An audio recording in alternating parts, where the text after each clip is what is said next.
and welcome to Folio 2.0. I'm Rob Nicholson. I am blessed with the presence of Larry Stewart. You know him from Restless Heart, but now he'll be in town next Saturday at Thrasher Horn Theater with the Frontmen. Larry Stewart, welcome. Hey, Rob, how you doing? Thanks for having me. It's a pleasure to have you. Have you played? You haven't played Jacksonville or the surrounding area since the Frontmen came together, have you?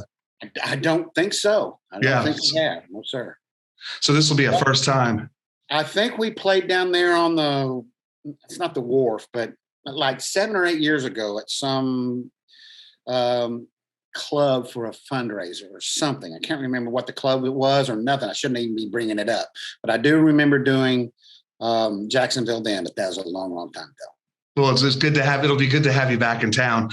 I wonder if you could talk about the Frontmen and how the three of you came together and kind of just give us an idea of the Frontmen experience. Okay. Well, it really happened about 10 years ago. Richie McDonald, the voice of Lonestar, he and I were down in Baton Rouge, Louisiana, doing a fundraiser, a big event. And we were sitting in a lobby bar of a Marriott, drinking coffee, waiting for our segment to come on. So we're just sitting there, and he said, "Man, I've got this idea. I've been kind of tossing around. I want to run it by you and see what you think. All these songwriters are doing these songwriter in the rounds, and then some of these artists are going out. Solo artists are going out together and doing shows." Together at one time on the stage. He said, "I was just kind of thinking about you take 2 or 3 lead singers of bands and put a little show together and go, I wonder what that, and call it the Frontmen." And I went, "Man, I love that idea. Let's talk about that. Let's continue to talk about that." So we did. And we've had some different experiences. Randy Owen did some shows with us early on of Alabama. But then we came up with Tim Rushlow, lead singer of Little Texas, and we all talked. And the next thing we knew, we had Navy Entertainment booking us flights to go overseas and go to, to the Middle East, go to Europe, go land on the USS Bush, we land on the USS Truman out in the middle of the Persian Gulf. And the Frontmen of Country were playing to men and women in uniform, like every year. We were just doing it, January, February, March, before our bands got out on the road. And so we've been doing that for a while. And then this latest thing happened. COVID hit. We were all sitting at our house for a year and a half, trying to figure out where the music industry was going. And we just really talked to some people, just kind of came to realization, just talked to each other and said, "Hey, let's do something here in the States. Let's go out and do some shows. Not only that, let's put a band behind us and let's go out and do some shows." So we're doing some, stories behind the song stuff like we're going to do there. And then we also doing some big, festivals with a band. So we're kind of really delving into this, 30 number ones, 30 top 10s between the 3 bands, and going out there and kind of doing something different. It really never has been done before. So it's been interesting, and we're really getting ready to get busy here in the fall. What a great story. And I'm glad that it originated in you're doing shows for the military. I'm personally involved with the American Legion. I'm not a veteran. I'm a son of the American Legion and grandson of the American Legion and a chaplain. And the military is very important to me. And I was so glad to read that it's very important to you guys. It really is. As a matter of fact, is our focus for many, many years. I didn't grow up around the military. I did play American Legion baseball, when I was a teenager. That's good times. I went over for the first time, never really understanding what the military was all about, I'll be honest. And it just hooked me. It is just meeting these young men and women, sacrificing their lives, giving it up for their country, hearing their stories, why they're there, what they do while they're there. They're so professional.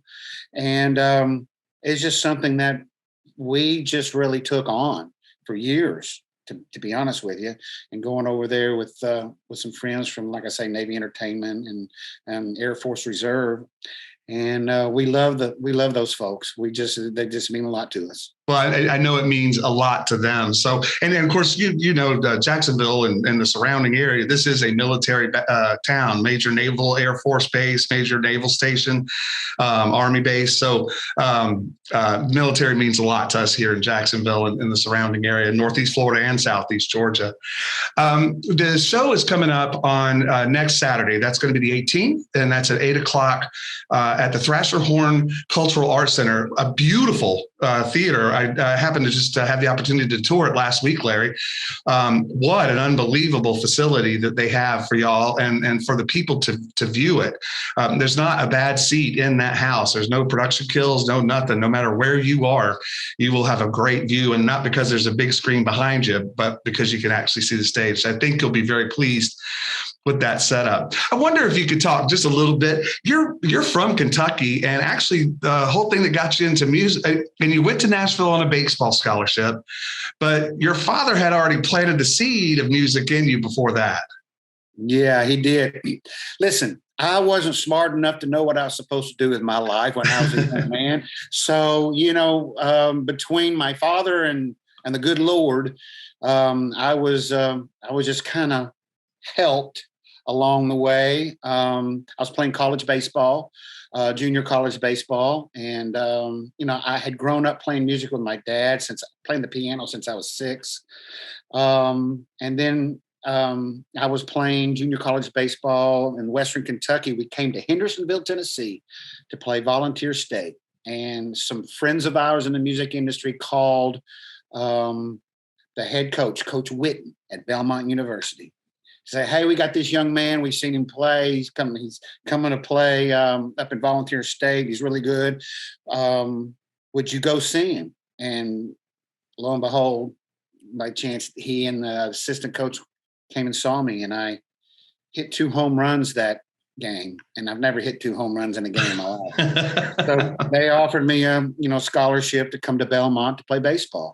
And that's really what got me to Nashville to get in the music business, which is something that was meant to be for me. I really wanted to play left field for the St. Louis Cardinals, to be honest with you. But I realized that the opportunities when I got to Nashville, actually baseball kind of shut down because I got mono and hepatitis. So I put it down a long time. Yes. And I just realized that, you know what? I've been playing baseball since I was 6, and I want to do something different. And so I met a bunch of incredible world-class musicians and great people. One thing led to another, and the next thing I knew, I'm working at the Country Music Hall of Fame. I'm working at BMI. I'm working at MCA Music, and I'm singing jingles. And I joined a band called Restless. Wow! And it just happened just like that. So sort of, it seems like overnight amazing success, but I know there was a lot of work behind that too. I will tell you, Nashville is one of my favorite American cities, and I'm a radio guy. I'm unfortunately not a musician. I can only play records, but there's just something about Nashville when you step off the plane and you're getting into downtown and Music Row that it just bites you. In fact, I think you actually had the opportunity at an early time to work at was it the Hall of Fame? Yeah, I was the stock clerk. I was the guy that was going out into the gift shop in the Country Music Hall of Fame, putting out the 8x10s and the shot glasses and the keychains and the T-shirts and stuff like that. So that really helped me kind of get through college and give me some money to while I was getting my feet under me, so to speak, there on Music Row. But back in that day on Music Row, there was an energy. I mean, it was just bouncing off the houses down through 16th and 17th Avenue South. You'd go to the sub shop and Kenny Chesney would come sit next to you. Garth would come sit next to you. I mean, it was just a really magical time then. And to me, it's still, the magic back then when country music was exploding. And the mid to late 80s, the explosion was astronomical because it went to really just a few people were arena acts. A few acts were arena acts into the biggest acts in the world. And I got to watch that happen. I got to watch Vince Gill morph into, whatever that was, and Alan Jackson and Garth and Kenny and McGraw. And, we were right there watching it happen. And it was just a really magical time. That's very inspirational.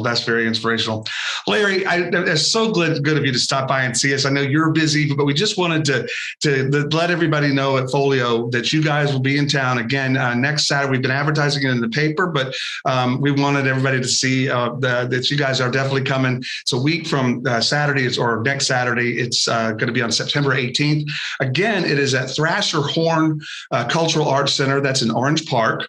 You can get your tickets by going to bringing my buddies with my Frontmen of Country buddies, Tim Rushlow, the voice of Little Texas, Richie McDonald, the voice of Lonestar. We have a bunch of #1 hits, stories behind the songs. It's just really a magical evening, and I hope everybody will come out and join us. It sounds like it. We can't wait to see it. Again, go to thcenter.org. That's where you can buy your tickets directly.